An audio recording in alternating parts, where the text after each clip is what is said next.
No cost EMI वर नवीन iPhone घेण्याचा विचार करताय? थांबा.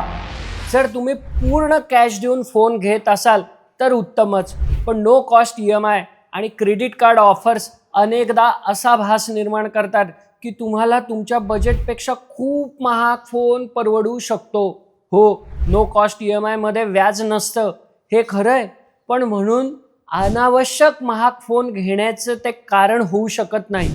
उदाहरण घेऊया. समजा तुमचं महिन्याचं उत्पन्न 50,000 रुपये आहे आणि तुम्ही 84,000चा आयफोन नो कॉस्ट EMI वर घेताय. 6 महिन्यांसाठी तुमचा EMI येतो 14,000 रुपये. महिन्याला 14,000 रुपये भरणं तुम्हाला सोपं वाटतंय आणि तो फोन तुम्हाला परवडतोय असा भास होतोय, पण खरी गोम इथंच आहे. 50,000 रुपये उत्पन्न असताना 84,000 रुपयांचा फोन घेणं म्हणजे तुम्ही तुमच्या क्षमतेपेक्षा खूप मोठी वस्तू कर्जावर घेत आहात.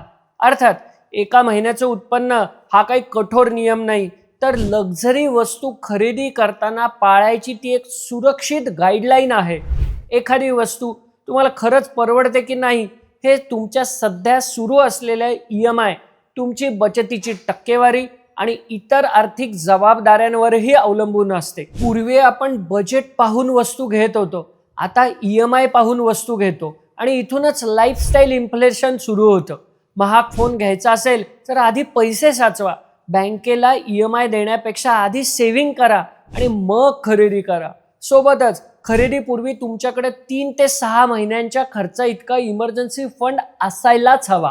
यात एक अपवाद नक्की असू शकतो. जर आयफोन प्रामुख्यानं तुमच्या बिझनेस किंवा प्रोफेशनसाठी वापरला जाणार असेल तर प्राप्तिकर नियमांनुसार त्याचं डेप्रिसिएशन आणि व्याज हे बिझनेस खर्च म्हणून दाखवून टॅक्समध्ये फायदा घेता येतो.